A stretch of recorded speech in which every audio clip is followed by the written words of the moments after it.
Baik, Assalamualaikum warahmatullahi wabarakatuh. Selamat pagi, siang, dan sore. Ya. Baik kawan-kawan, untuk pertemuan kali ini kita akan membahas mengenai saham dan valuasinya. Saham itu sendiri merupakan surat berharga yang diterbitkan oleh emiten yang menyatakan bahwa pemilik saham mempunyai hak kepemilikan atas aset perusahaan. Nah, seorang investor saham ini akan memiliki imbal hasil yang akan diterima. Yang pertama adalah hak kepemilikan.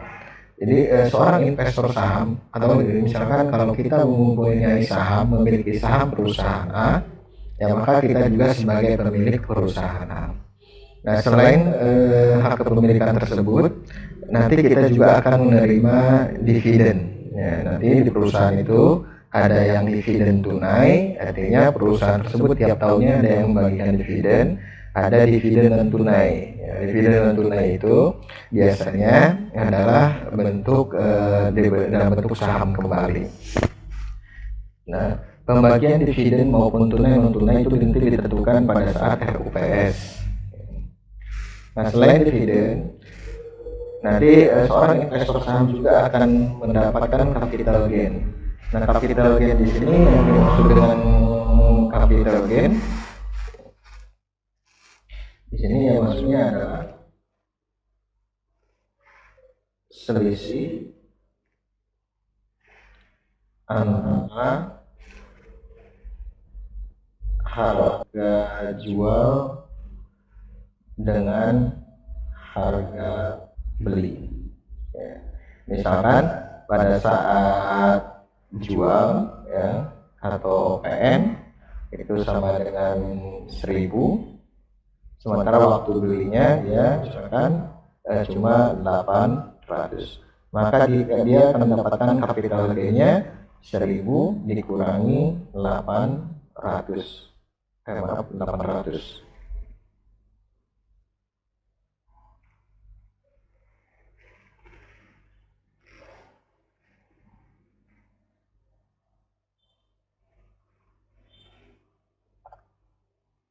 Sama dengan 200. Nah, dia akan mendapatkan capital gain-nya sebesar 200. Nah, kalau dalam saham sendiri nanti dikenal dengan istilah nilai buku. Nilai buku adalah nilai yang dihitung berdasarkan pembukuan perusahaan, ya, penerbit saham atau emiten. Kemudian ada nilai pasar, nilai pasar di saham, ya, misalkan nilai saham di bursa saham, ya, di bursa efek. Kemudian ada nilai intrinsik atau nilai teoritis saham. Itu adalah nilai yang sebenarnya atau yang seharusnya terjadi. Nah, itu yang berkaitan dengan nilai intrinsik. Kemudian investor berkepentingan untuk mengetahui ketiga nilai tersebut sebagai informasi penting dalam pengambilan keputusan investasi yang tepat. Ya, kapan dia akan bertahan, ya, kapan dia akan membeli, kapan dia akan menjual, maka berdasarkan tadi. Ya, berdasarkan nilai buku, nilai pasar maupun nilai intrinsik. Kemudian dalam beli atau menjual saham, investor akan membandingkan antara nilai intrinsik dan nilai pasar saham bersangkutan, apakah over value ataupun under value. Ya. Jika nilai pasar lebih besar daripada nilai intrinsik, jadi nilai pasar misalkan 1000, nilai yang sesungguhnya itu adalah 800, berarti saham tersebut over value. Jadi nilainya ada di atas dari nilai yang sebenarnya. Dan investor ini sebaiknya menjual saham karena harga di pasar jauh lebih tinggi daripada harga yang sesungguhnya. Di pasar nanti nilai harganya sini adalah 1000, sementara nilai intrinsiknya 800. Ya, jadi di pasar harganya 1000, padahal sebenarnya nilainya sebenarnya itu cuma 800. Karena dalam pendataan over value di atas nilainya. Maka sebaiknya investor itu menjual, ya, karena nilai pasar lebih tinggi daripada nilai yang sebenarnya. Kemudian sebaliknya, jika nilai pasar itu lebih kecil daripada nilai intrinsik, ya, kita balik misalkan nilai pasarnya 800, sementara nilai intrinsiknya 1000, maka berarti saham itu under value. Jadi nilai di pasar itu lebih kecil daripada nilai yang sesungguhnya. Di pasar harganya 800, padahal sebenarnya ini harga nilai saham per lembarnya itu 1000, tapi di pasar cuma 800. Nah, pada saat kondisi seperti ini sebaiknya seorang investor itu membeli saham, karena saham itu dalam tanda arti yang murah. Ya. Kemudian apabila jika nilai pasar dan nilai intrinsik itu sama, maka berarti saham tersebut dalam keadaan fair price dan investor bisa menahan saham tersebut. Ini jika kondisinya sama. Ini nilai intrinsik dan nilai pasar.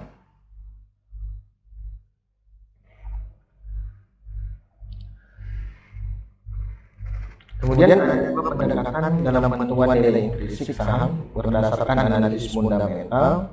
Yang pertama ada pendekatan nilai sekarang, present value first. Kemudian ada pendekatan rasio harga terhadap earning, price earning ratio atau berdasarkan PER. Baik, yang pertama kita akan melakukan pendekatan nilai sekarang. Nah, untuk pendekatan nilai sekarang, perhitungan nilai saham dilakukan dengan mendiskontokan semua aliran kas yang diharapkan di masa datang dengan tingkat diskonto sebesar tingkat return yang disyaratkan investor. Ya. Jadi untuk mendiskontokan ini mungkin pernah belajar di teori nilai waktu luang, ya, karena perhitungannya adalah perhitungan nilai sekarang. Jadi nilai saham akan dilakukan mendiskontokan, jadi nilainya itu akan dijadikan nilai sekarang. Ya. Diskontokan dengan apa? Dengan tingkat diskonto atau tingkat return yang disyaratkan oleh investor. Jadi diskontokan sebesar tingkat return yang disyaratkan oleh investor. Misalkan gini, harga pasar saham itu 1000, ya. Nah, berapakah harga pasar yang sesungguhnya? Berapa harga saham yang sesungguhnya? Ya, jika investor menginginkan tingkat keuntungan yang disyaratkannya adalah 10%, berarti 1000 dibagi dengan 1 ditambah 0,1 pangkat 1. Ya. Karena cuma menghitung dasarnya untuk 1 tahun itu. Jadi mendiskontokan ini kaitannya dengan teori nilai waktu uang.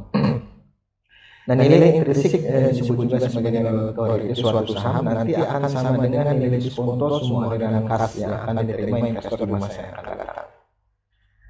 Tingkat return yang disyaratkan merupakan tingkat return minimum yang diharapkan oleh pembelian suatu saham. Nah, proses penilaian saham meliputi yang pertama, estimasi aliran kas saham di masa depan. Ya, ini kaitannya nanti dengan dividen. Estimasi tingkat return yang disyaratkan. Kemudian mendiskontokan setiap aliran kas dengan tingkat diskonto sebesar tingkat return yang disyaratkan. Nilai sekarang setiap aliran kas tersebut dijumlahkan sehingga diperoleh nilai intrinsik saham yang bersangkutan. Jadi yang pertama kita lihat estimasi aliran kas saham di masa yang akan datang, kemudian estimasi tingkat return yang disyaratkannya, kemudian diskontokan dengan tingkat return yang disyaratkan, mencari nilai sekarang dari setiap aliran kas dengan menjumlahkan setiap perubahan nilai intrinsik saham bersangkutan. Nah, contohnya ini kita bisa lihat dari gambar di sini. Nah, dari gambar di sini misalkan ini tahun sekarang, pada akhir tahun pertama ini ada cash flow, ya, ada aliran kas pada tahun pertama. Nanti aliran kas tahun pertama ini didiskontokan dengan K, ya, K1. K di sini adalah tingkat keuntungan yang disyaratkan pada tahun pertama. Ya, nanti hasilnya adalah present value dari cash flow tahun pertama. Kemudian yang kedua ada cash flow tahun kedua. Nanti akan diskontokan dengan tingkat keuntungan yang disyaratkan pada tahun kedua. Ya, nanti akan menjadi present value dari cash flow tahun kedua. Kemudian ini cash flow tahun ketiga diskontokan dengan K ketiga, tingkat keuntungan yang disyaratkan pada tahun ketiga. Kemudian nanti di-present value-kan sampai dengan CFN. Nah, dari gambar ini, maka kalau kita rumuskan VO atau nilai sekarangnya sama dengan CF1, ini CF1. Ini CF1 ini. CF1 dibagi 1 ditambah K1 pangkat I. Nah, ini sebenarnya adalah rumus dari present value. Di teori nilai waktu uang. Kemudian CF2. Ya, CF2 karena ini tahun kedua, ya, maka pangkatnya pangkat 2. Sampai dengan tahun ke T sampai dengan ke N nanti pangkatnya pangkat N. Nah, dari rumus yang panjang ini dapat disederhanakan menjadi rumus yang ini. Bahwa P atau VO sama dengan sigma N, T sama dengan 1, yaitu aliran cash flow ya, dibagi dengan 1 ditambah AT pangkat T.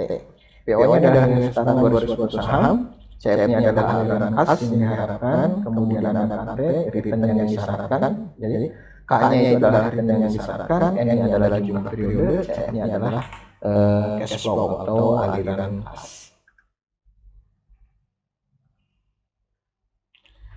Nah, kemudian ada model diskon dividen, ya, diskonto dividen.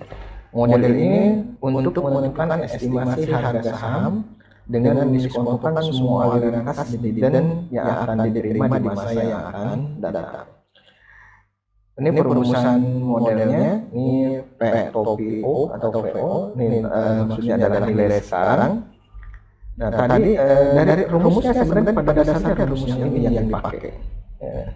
Ini CF, ini adalah aliran kas dari suatu saham. Nah, dalam saham yang namanya aliran kas yang rutin yang akan diterima oleh seorang investor saham adalah dalam bentuk dividen. Dalam bentuk dividen ini yang akan diterima secara rutin. Nah, inilah yang disebut dengan tadi cash flow-nya, cash flow dari suatu kas. Maka ini dividen tahun pertama dibagi dengan 1 ditambah K ditambah dividen tahun kedua ditambah 1 ditambah pangkat 2 dan seterusnya sampai dengan tak terhingga, sehingga disederhanakan menjadi PO sama dengan sigma sampai jangka waktu yang, karena untuk saham kan tidak ada masa. Berbeda ketika kita menghitung obligasi, karena obligasi itu kan suatu utang, itu ada jatuh temponya, dari cumulirinya. Sementara kalau kita investasi di saham itu tidak ada jatuh temponya, kecuali kita misalkan setelah 10 tahun memiliki saham perusahaan, kemudian kita melepaskannya, menjualnya sesuai dengan keinginan investor. Tapi pada dasarnya usia saham tidak ada usianya, jadi batas waktunya tidak terhingga. Tadi kecuali si investor itu menjual atau perusahaannya yang belum diklar. Ya. Tapi kan orang mendirikan perusahaan tidak ada yang tujuannya itu belum diklar. Nah, PO-nya ini adalah isi saham dengan model diskonto dividen, D1, D2, dan seterusnya adalah dividen yang akan diterima di masa yang akan datang. Kemudian hanya tingkat return yang disyaratkan. Jadi kalau disyaratkan nanti rumusnya adalah ini. Jadi pada dasarnya rumusnya adalah rumus yang di sini. Ya, ini sama. Tinggal CF-nya diganti dengan DP. Ya. Kemudian dalam model dividen, ya, diskonto dividen ini ada model pertumbuhan nol. Jadi yang tidak memiliki pertumbuhan. Nah, model ini berasumsi bahwa dividen ini dibayarkan perusahaan tidak akan mengalami pertumbuhan. Jadi tahun pertama sampai dengan dan seterusnya dividennya diterima 200, diterima dalam bentuk tunggal nominal 200, tiap tahun 200, tahun kedua 200, tahun ketiga 200 dan seterusnya. Nah, maka rumusnya untuk mencari nilai implisiknya atau nilai yang sekarangnya, PO sama dengan D0 dibagi dengan K. Nah, bukan D1 tapi D0. Misalkan gini, saham menawarkan dividen dividen tetap sebesar 800 dengan tingkat return yang disarankan investor adalah 20%. Maka untuk mencarinya PO sama dengan D0. D0-nya berapa? Ini dividen tetap. Ya. D0-nya ini 800. dibagi dengan K 20% atau 0,2 sama dengan berapa yang kita bantu?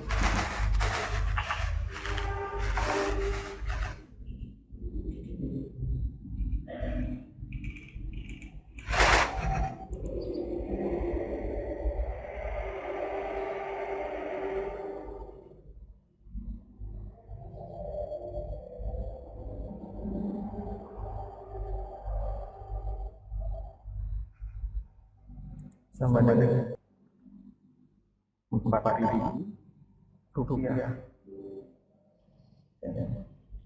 Ini harga ketika membagikan dividen tiap tahunnya tetap sebanyak sebesar 800 per tahun.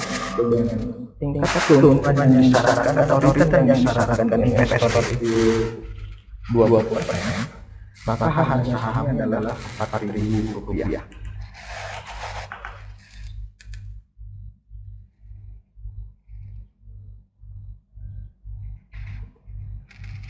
Nah, kemudian berikutnya adalah model pertumbuhan konstan.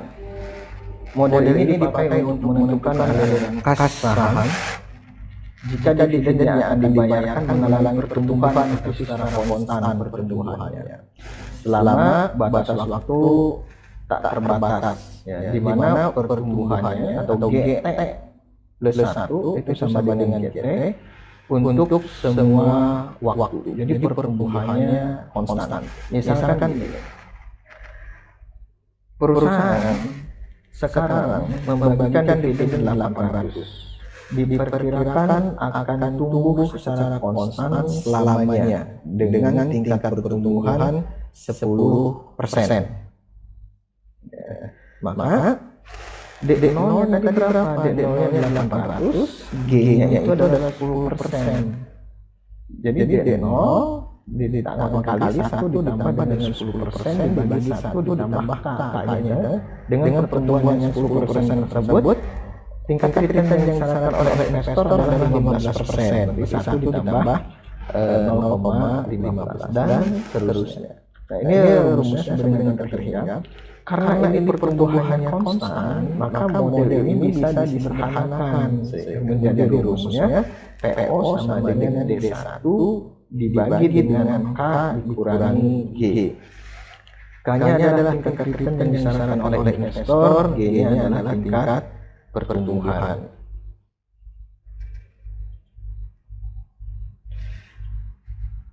Misalkan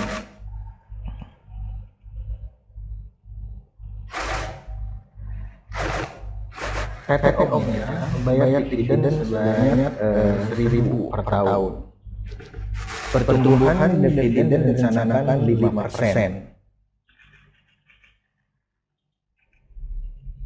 per tahun dengan tingkat dividen yang disarankan investor sebanyak 15% dan harga PT Omega saat ini adalah 10.000.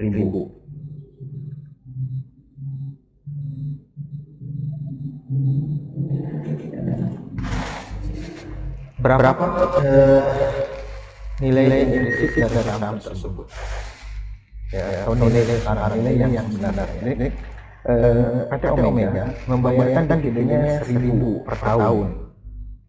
Pertumbuhan dividen direncanakan sebesar 5% per tahun dengan tingkat dividen yang disarankan sebesar 15%. Dan harga pasar saat ini adalah 10.000. Misalkan.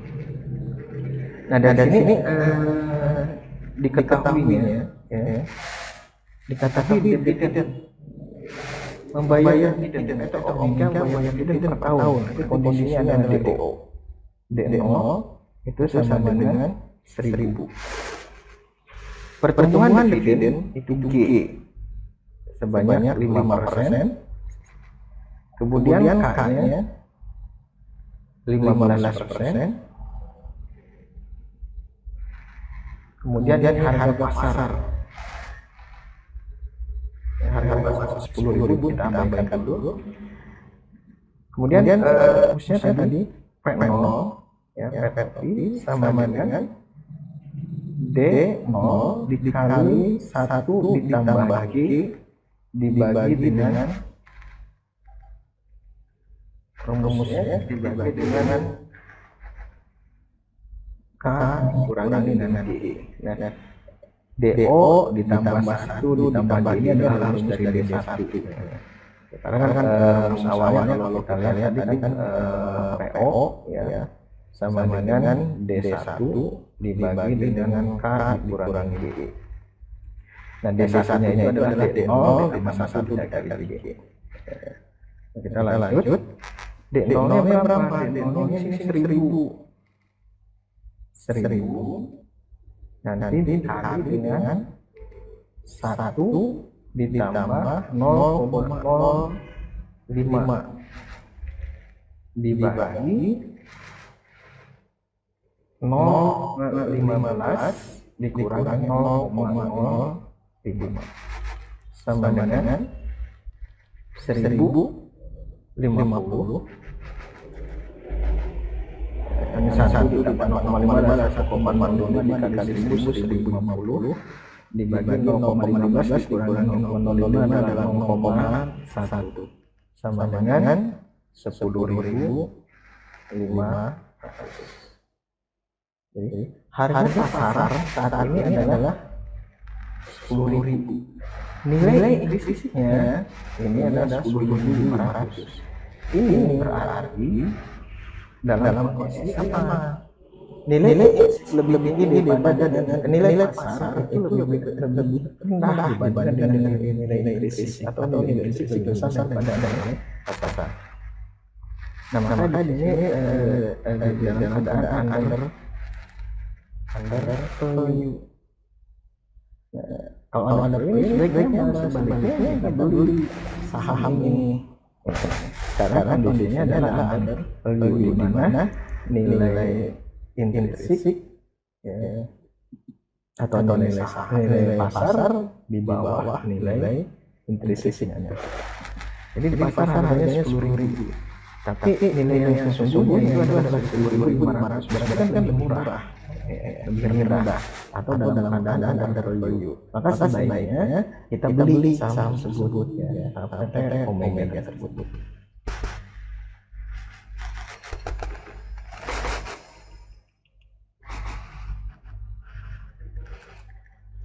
Nah, ada perusahaan mengalami pertumbuhan yang sangat baik, jauh di atas pertumbuhan normal dan sangat menjanjikan selama beberapa tahun. Tapi lambat laun terus menurun. Misalkan itu kaitannya di perusahaan-perusahaan yang baik. Nah, perusahaan-perusahaan baru itu memiliki kegiatan semangat untuk mengalami pertumbuhan yang tinggi, sehingga pertumbuhan penjualan, pertumbuhan dividennya juga tinggi. Seiring dengan berjalannya waktu, lambat laun tingkat pertumbuhannya juga akan stagnan. Biasanya ada perusahaan-perusahaan yang puluhan tahun. Nah, itu nanti pertumbuhannya stabil. Ya, nggak terlalu banyak berubah.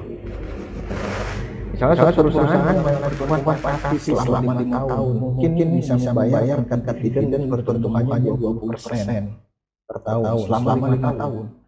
Dan setelah itu hanya akan membayar dividen dengan tingkat pertumbuhan hanya 10% per tahun sampai dengan tahun-tahun berikutnya. Jadi pertumbuhannya itu hanya sampai 5 tahun itu pertumbuhan yang besar. Tahun pertama 2%, tahun kedua 2%, tahun ketiga 2%, tahun keempat 2%, tahun kelima 2%. Setelah tahun kelima dan seterusnya sampai dengan waktu terbatas itu kenaikannya hanya 10% per tahun. Nah, berarti di sini ada pertumbuhan yang tidak konstan. Nah, untuk menyelesaikan kasus atau permasalahan seperti ini, untuk mencari nilai intrinsisnya, maka kita harus menggunakan model pertumbuhan tidak konstan. Nah, untuk model pertumbuhan tidak konstan, rumusnya PO sama dengan DO dikali 1 dibagi 1 pangkat E dibagi dengan 1 ditambah T ditambah dengan DN dikali 1 tambah GC. GC ini adalah root konstan. Jadi pertumbuhan konstan. Kemudian ini dibuatkan pertumbuhan konstan. Kalau GT atau G saja itu pertumbuhan yang tidak konstan. Kalau ada C-nya root konstan, berarti ini pertumbuhan konstan. Dikalikan dengan 1 dibagi 1 ditambah 8 NN. Artinya harga saham pada saat pertumbuhan tidak konstan nanti didiskontokan. Sekarang. Nah kalau ini kan udah didiskontokan dan dibagi tambah KT. Sementara ini adalah nilai yang tidak konstan. Jadi kalau kita ini di rumusnya yang ini sampai sini belum ini adalah pertumbuhan tidak konstan. Nah, sementara ini untuk pertumbuhan konstan.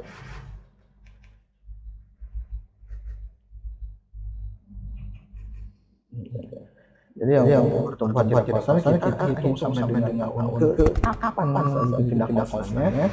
Kemudian yang konstan dicarikan dengan nilai pada saat pertumbuhan nilai sekarang. Kemudian dia diskontokan. Misalkan tadi pada tahun pertama sampai tahun kelima pertumbuhannya 20%. Berarti nanti ini saya hitung sampai 5 kali. Sampai pangkat 5. Kemudian pertumbuhan konstannya itu di tahun kelima, ke-6-nya. Berarti kita harus cari nilai sekarang dari tahun 6 berada pada posisi tahun ke-5. Setelah ketemu, nanti baru didiskontokan hasilnya. Terakhir itu semuanya dijumlahkan akan ketemu nilai intrinsik suatu saham jika model pertumbuhannya tidak konstan. Nah ini penjelasannya. PO itu adalah nilai intrinsik saham, kemudian NN-nya jumlah tahun, DO-nya adalah dividen tahun pertama atau dividen saat ini, G1-nya itu adalah pertumbuhan dividen super normal atau yang berubah-ubah atau yang tidak konstannya, DN dividen pada akhir tahun pertumbuhan dividen super normalnya, DN-nya ada DN dividen pada akhir tahun pertumbuhan dividen super normal. Kemudian ada DC, pertumbuhan dividen konstan, ada tingkat yang disyaratkan oleh investor. Misalkan data saham PTSGPC adalah sebagai berikut. Untuk 3 tahun pertama itu tingkat pertumbuhannya adalah 20%. Pada tahun berikutnya pertumbuhannya adalah 10%. Ini GC-nya. Dengan tingkat keuntungan yang disyaratkan atau tingkat return yang disyaratkan oleh investor itu adalah 15%. Dan membagikan dividen 1.000. Carilah nilai intrinsik saham tersebut. Jadi NN udah 3, DO 1.000, GC-nya 10%, K-nya 15%. G1 ini pada saat pertumbuhan super normal atau tidak konstannya itu 20% per tahun. Nah kita bisa menggunakan model garis garis ini. Ini adalah tahun 0, ini tahun pertama. Dari tahun 0 ke tahun pertama itu pertumbuhannya 20%. Kemudian yang tahun pertama tahun kedua juga sama, tumbuhnya 20%. Tahun kedua sampai dengan tahun ketiga ya tumbuhnya 20%. Tahun ketiga sampai dengan tahun keempat itu 10%. Nah karena di sini udah pertumbuhan normal 4 terus sama 10%. Dividennya DN-nya itu 1.000. Pada tahun 6 berarti DC-nya berapa? DC1 itu dari mana yang 1.200? DC1 itu kan dapatnya adalah D0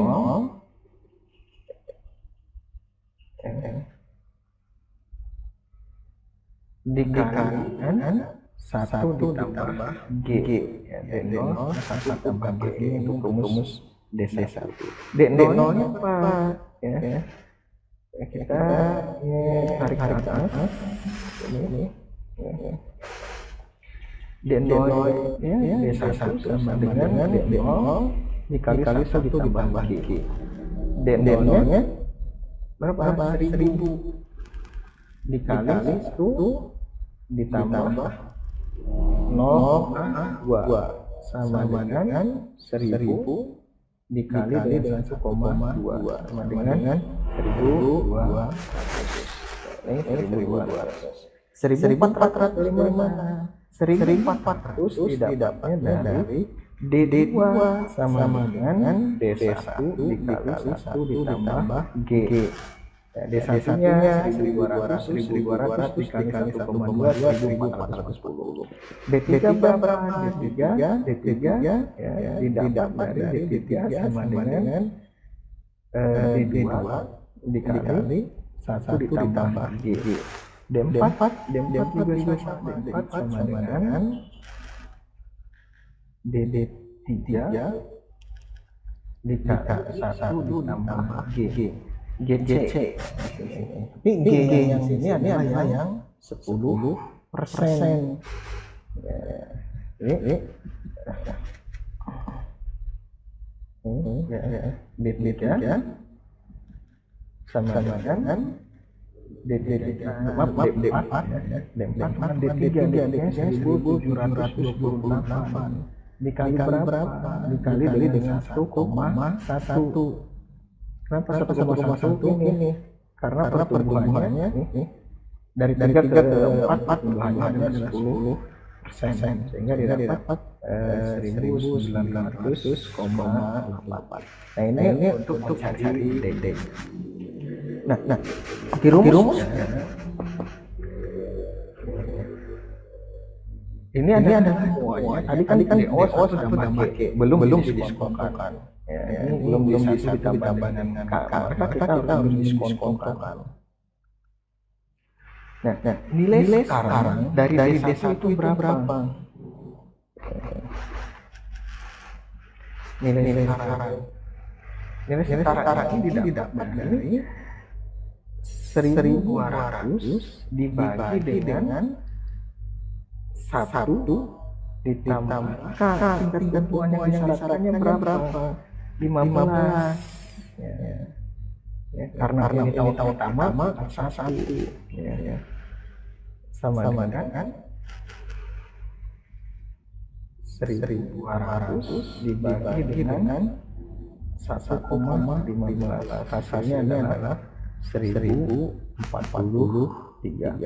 Yang D2 juga sama. D2 dari mana dapatnya? D2 berarti nilai sekarang dari D2, yaitu nilai sekarang dari 1440.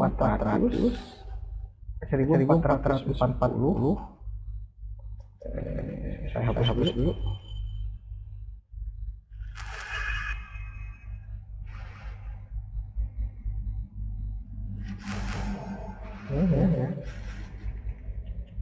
Dari 1440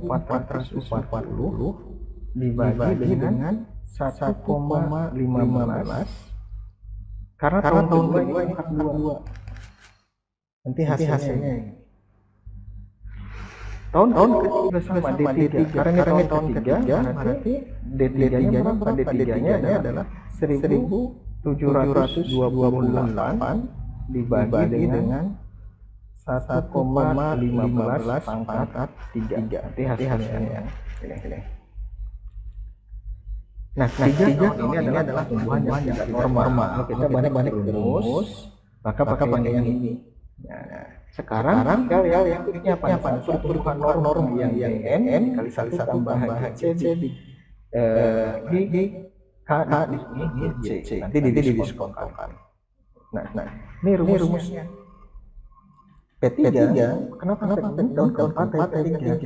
Pada tahun keempat mencari nilai sekarang pada saat pertumbuhan normal. Jadi pada saat pertumbuhan normal itu mulainya di tahun keempat. Berarti nilai sekarang tahun yang ketiga. Ya, jadi tahun pada saat kondisi terakhir kondisi supernormal atau tidak normal.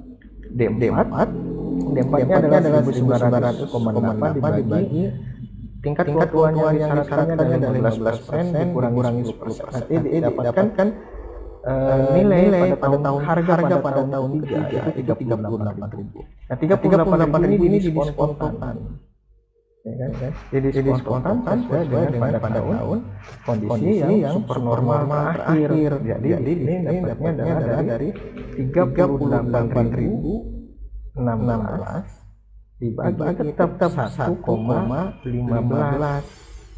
ya, pangkat 3 karena kondisi supernormal kan sampai dengan tahun ketiga. Jadi pangkat 3 nanti hanya yang ini.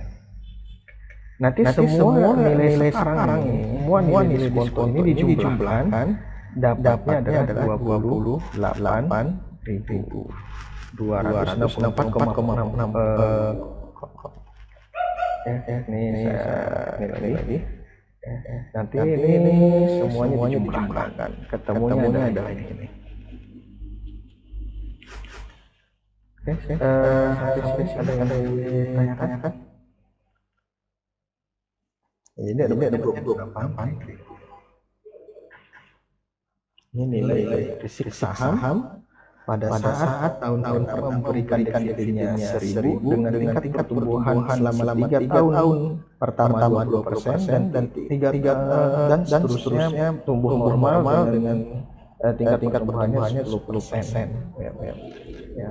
Dengan tingkat keuntungan yang syarat-syaratkan 12%, maka nilai saham nilai risknya dari suatu saham tersebut adalah 28.264,66.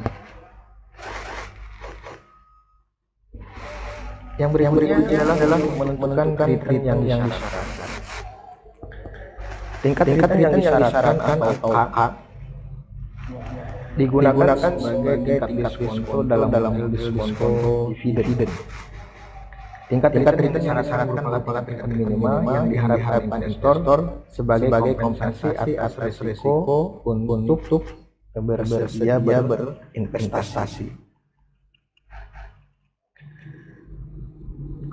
Untuk investasi pada aset berisiko, investor akan syarat-syarat adanya tambahan return sebagai premi resiko, sehingga hanya itu adalah tingkat return bebas resiko ditambah dengan premi resiko. Misalkan sebagai contoh, pada tahun 2003 tingkat bunga 3 bulanan sertifikat Bank Indonesia adalah 8,15%. Sedangkan tingkat bunga per tahun untuk deposito di bank BUMN adalah 10%.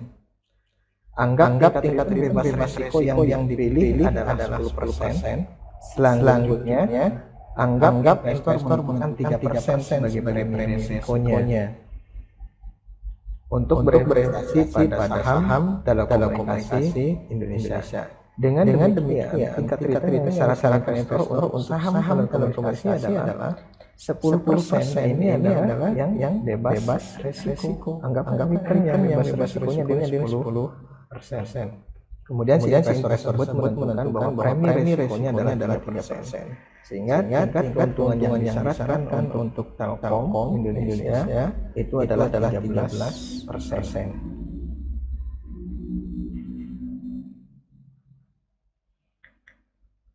Namun juga bisa dengan menggunakan rumus CAPM.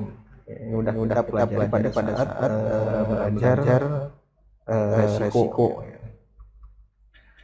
Nah, untuk CAPM itu rumusnya K atau tingkat keuntungan yang disyaratkan sama dengan keuntungan dari bebas risiko ditambah dengan beta.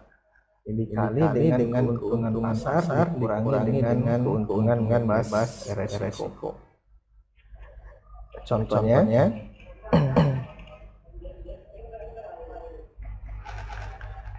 tingkat return yang disyaratkan untuk saham Dharma ditentukan dengan menggunakan CAPM.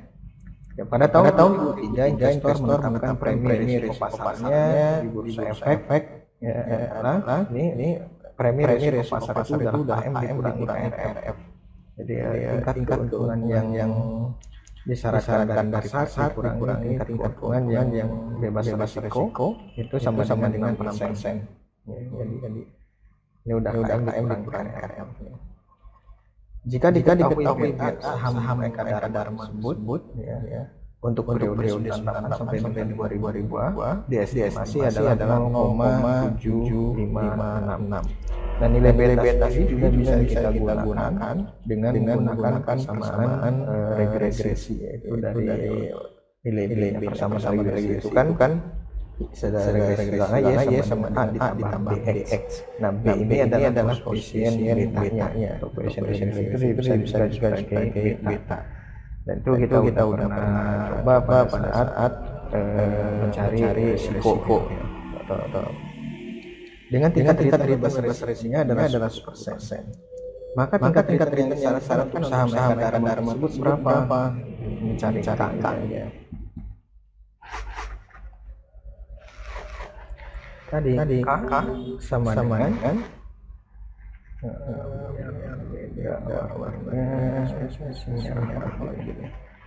K sama dengan KRF.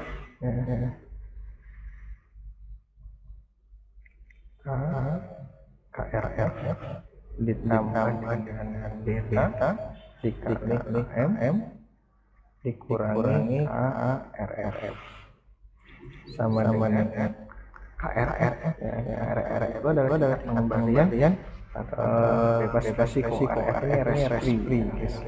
Berapa tingkat pengembalian bebas risikonya? Tingkat pengembalian return atau tingkat return bebas risikonya di sini adalah 10%. Berarti ini 10% ditambah dengan betanya ini 0,756 dikali KM kurangi RF. Ini premi pasar, pasarnya udah nih ya. KM dikurangi RR itu adalah 66%. Berarti hasilnya adalah K untuk tingkat keuntungan Ekadharma itu adalah sebesar 15,292%. Jadi 10% ditambah 0,756 dikali 6 itu adalah 15,292%. Itu tingkat return yang disarankan Ekadharma dengan menggunakan rumus CAPM.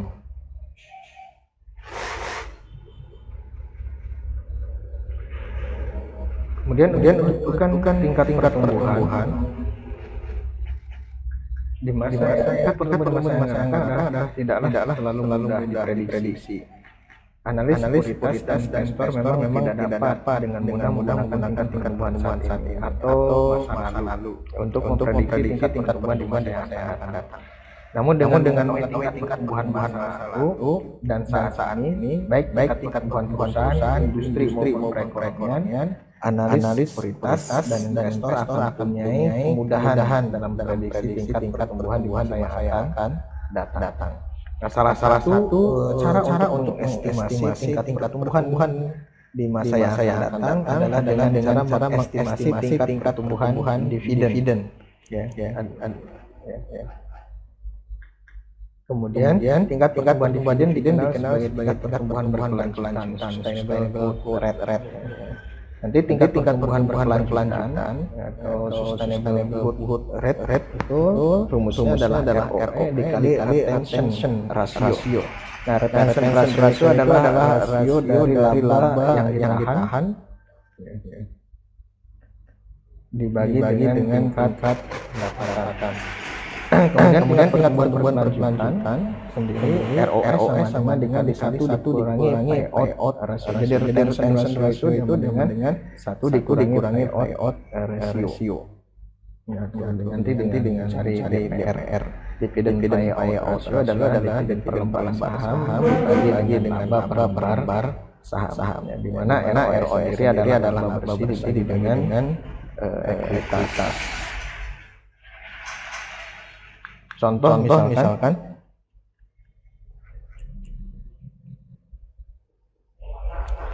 sebuah perusahaan yang ROE 10%. Proyeksi menunjukkan bahwa laba per lembar sahamnya EPS-nya itu sebanyak 500 dengan dividen per lembar sahamnya 200 berapa rasio tingkat laba ditahan dan tingkat pertumbuhan berkelanjutan. Laba per lembar saham DPS-nya 500 dan dividen per lembar sahamnya adalah DPS-nya 200. Jadi di sini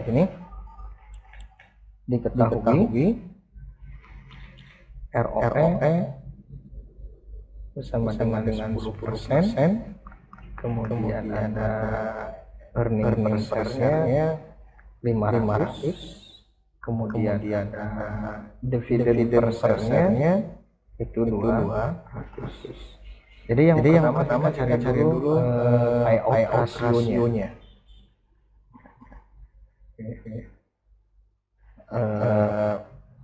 Dividen payout ratio atau DPR sama dengan dividen per share DPS dibagi dengan earning per share sama dengan 200 dibagi dengan 500. Itu 0,44. Nah, setelah itu baru kita akan cari dengan rumus yang ini. Tingkat pertumbuhan berkelanjutan sama dengan ROE.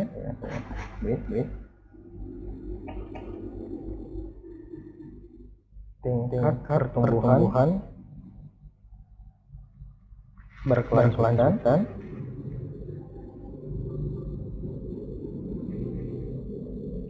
sama dengan ROE dikali dengan 1 dikurangi DPR dan payout rasio.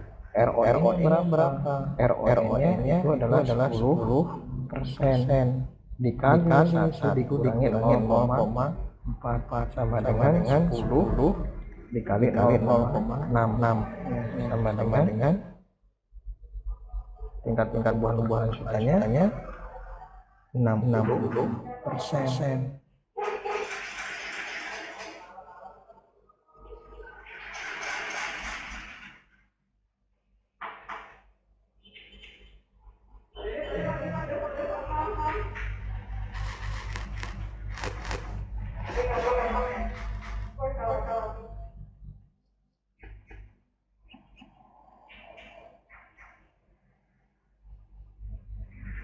Kemudian pendekatan menggunakan pair yaitu pair sama dengan harga saham dibagi dengan laba per lembar saham. Rumus lain juga bisa digunakan model diskonto dividen yaitu PO harga sekarang dari saham per saham sama dengan dividen dibagi per lembar saham dibagi dengan K dikurangi tingkat hanya tingkat keuntungan yang disyaratkan, sementara D-nya adalah pertumbuhan. Contoh kan harga saham saat ini adalah 10.000 per lembar saham.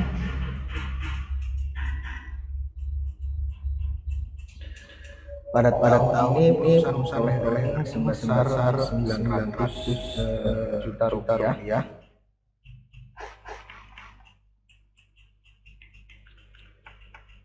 Jumlah saham yang beredar ini adalah 90.000 lembar.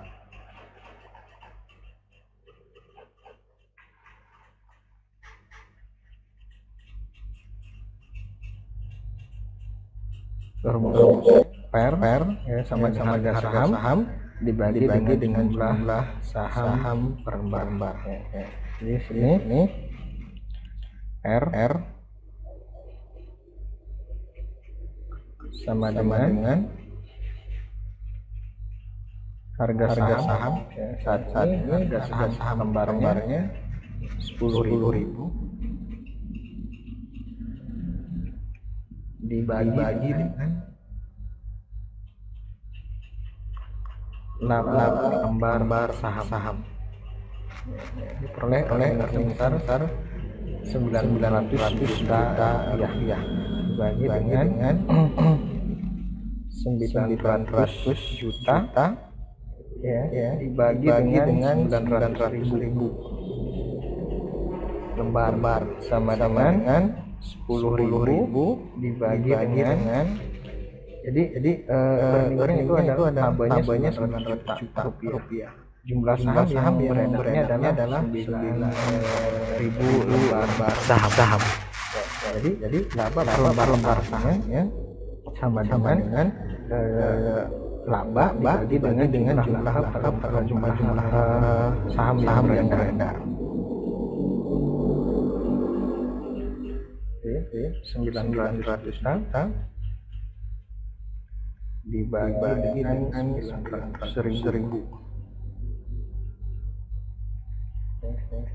Sini 1.000 per lembar saham earning sama dengan 10. Jadi itu adalah 10 kali price earning juga kan dengan laba lembarnya itu udah 10 kali. Harga pertamanya 10.000, kemudian laba per sahamnya atau S-nya adalah 1.000. Enggak ini misalnya 10 kali.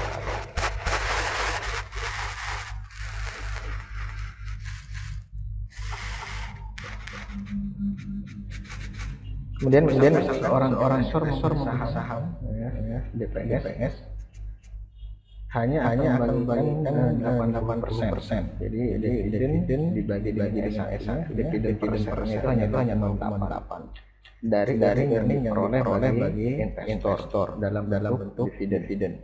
Pertumbuhan dividen sebesar 5% dan tingkat return yang disarankan investor adalah 15%. Berapa price to earning rasionya? Tadi pakai rumus yang kedua rumus yang price to earning rasionya dividen per kali dikurangi dengan G. Kita lihat pertumbuhan dengan tingkat return P price to earning ratio sama dengan dividen per lembar saham dibagi dengan K dikurangi dengan G. D-nya sini ada 0,8 dibagi dengan K. K-nya adalah 15%, kemudian dengan tingkat pertumbuhan dividennya 5%, 0,5 sama dengan 0,8 dibagi dengan 0,1 sama dengan 8 kali. Itu benar menggunakan size earning ratio. Kemudian ada juga diisahkan price to value, itu harga saham per lembar dibagi buku modal sahambar. Jadi harga pasar sahambar itu sama dengan rasio price to value dikali dengan buku modal saham per lembar.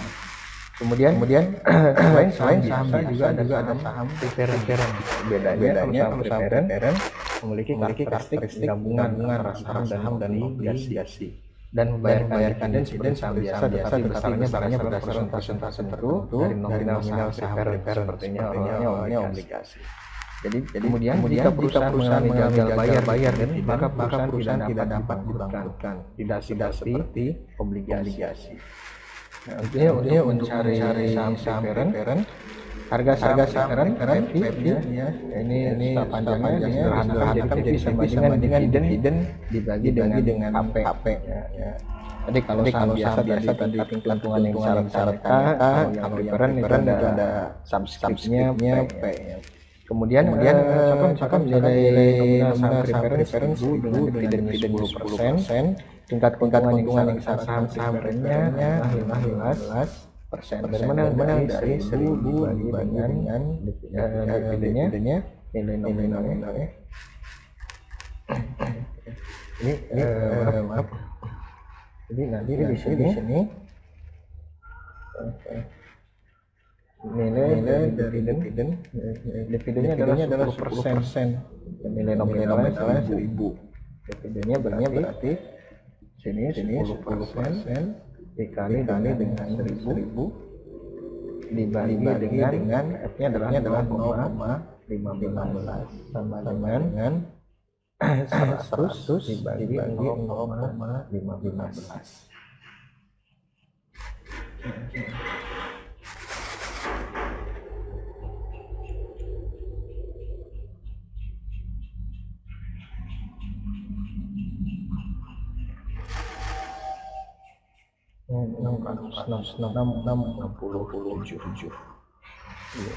Agak sama sebenarnya.